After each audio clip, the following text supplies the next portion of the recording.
Life is too short to sit around and think about taking action. You need to do it there and then, otherwise an opportunity is going to go. There is always going to be a positive and a negative. It's down to you to choose which one determines your actions. In absolutely everything in life, there's going to be a positive and negative. You know, thinking in that positive way is what's going to get you to where you want to be. You've got to make it happen. Like, there's absolutely no reason as to why you can't achieve something. Like, you're like scrolling on TikTok and you see other people with a life that you want to live. There's absolutely no reason that you can't achieve it. The only thing that's stopping you is yourself and your mindset. I'm Rihanna. This is my journey. It's been a bit of a rough growing up, as you can see here. So started off as a baby. This is the entire reason why I don't like pink. Absolute nightmare there. And then from the age of 5 to 10, I feel like I realised a lot about myself. You know, I like dancing, I like drawing, I like being creative, but I had absolutely no idea what I wanted to do with my life. I had a lot of like visions, but I feel like at that age, you want to be like a scientist, you want to be a doctor, and like I had no route that I wanted to go down. And then in school, I kind of fell off track, as you can see here. I got involved in the wrong crowd. I was drinking all the time, I was smoking, and I just had no direction really. I feel like it's easily done, but I failed all my GCSEs, didn't try it at all, to be honest with you. And then I fell into working a corporate 9 to 5 after this was actually in school, to be honest. I was doing it alongside on the weekends, and I thought I was sick for working at JD at that point, but there's a lot more to life. Moving on, that brings us to today. So I'm 19, I've gained location and financial freedom. I'm founder of Miss High Ticket, and I've built a community of loads of like-minded girls who are also stepping into that new chapter of their life. But how did I go from this version of myself to this version of myself? There's a lot that goes into it. So I tried absolutely everything in like the corporate 9 to 5 kind of bit.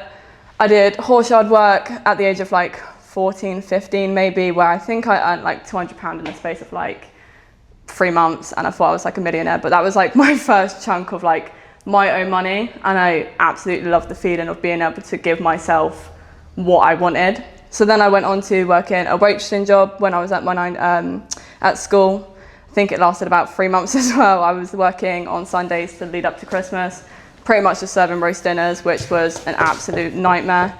But I still had that drive, you know, I was 14, 15, still working. And then I moved on to working at JD, where I loved it. I built a lot of skills. I was with people all the time. I was on tills quite a lot, so I built up that like people kind of person where I could speak to people and communicate, which beforehand I really wasn't. I didn't know how to communicate at all.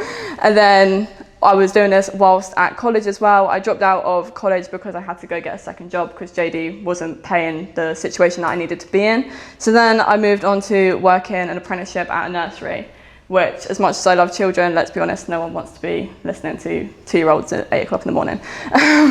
It was an absolute nightmare, but I was there for like a year and a half. I was on £6.40 an hour, which really wasn't the best, to be honest. I was doing like 14-hour shifts. I was waking up in the dark, going home in the dark, and I knew there was more to life, but I was very comfortable and didn't know how to step out of that comfortability zone. And then this moves me on to like the pivot stage, my why. So I didn't really have a lot growing up. I like grew up in like a small town, Aylesbury. It was an absolute shithole basically. And then I knew that I wanted more. So I feel like that's what drove like my biggest drive behind me. And then I experienced a loss. My little sister passed away. And I feel like that was like the last like, okay, like I need to like prove to myself that there's more to life, because in my eyes, I feel like when she got taken away, she had that life that she could have lived. And it's like, how selfish of myself if I don't get up every single day and push to be that best version of myself. So that's my why of getting up every single day. And then I realised if I knew I wanted to achieve something, it was only myself that was going to get me there. You know, if you're sitting about in bed, no one's going to take your hand and put you in that position that you want to be in. So I got myself out of bed and I made it happen. What I've learned during this phase is life is too short to sit around and think about taking action. You need to do it there and then, otherwise an opportunity is going to go. There is always going to be a positive and a negative. It's down to you to choose which one determines your actions. In absolutely everything in life, there's going to be a positive and negative, but you know, thinking in that positive way is what's going to get you to where you want to be. And then you've got to make it happen. Like, there's absolutely no reason as to why you can't achieve something. Like I say this to all the girls inside Miss High Ticket. If you're like scrolling on TikTok and you see other people with a life that you want to live, there's absolutely no reason that you can't achieve it. The only thing that's stopping you is yourself and your mindset. As soon as you get rid of all them limited beliefs, you will start accomplishing what you want to achieve. And then after coming to terms with, I wanted to make that change, that is when I came across appointment setting. And a bit of a funny story really, he just picked me up from my 9 to 5 again with an idea. He always had these ideas, and as much as it drives me crazy, it's what's gotten us to where we are today. His exact words were, "I found our escape, we can send Instagram DMs and get paid for it." And at this point I thought he was absolutely crazy. I just did a 14-hour shift and I was like, I don't really want to hear it, to be honest with you. But I stuck with it, I believed him, I've always stood by his decisions, and that's what's gotten us here today.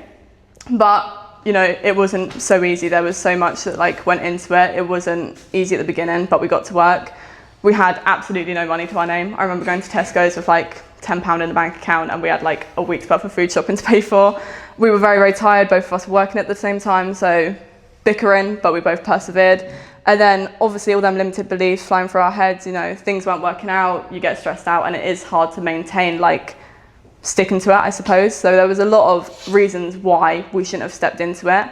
And I feel like so many people latch onto these side of things. I don't have enough money, I'm too tired, what happens if it doesn't work out?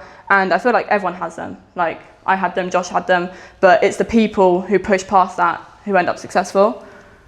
And yeah, so that's kind of what I go over here. So it wasn't easy at the beginning, but I stuck it out, long hours and stuff, and being able to push past that is what's gotten me to where I am today. And then I landed 2 offers. My first one was a beauty offer, which I absolutely winged the interview stage. I had not much experience at that point, and it was an absolute nightmare, but I absolutely smashed out the interview and landed the offer. And then I moved on to a fitness offer where I built up loads of skills and knowledge and really understood the whole structure of appointment setting and stuff. And then that's when everything started to fall into place. All of the hard work started to pay off, and I realized if I can do it, someone who dropped out of college, no GCSEs, no drive, no vision at that point. If I can do it, what's stopping other women from doing the exact same? And then that's when I built Miss High Ticket, a community of like-minded girls who are all pushing themselves to be that best version of themselves, stepping out of that 9 to 5 circle and actually living the lives that they truly deserve.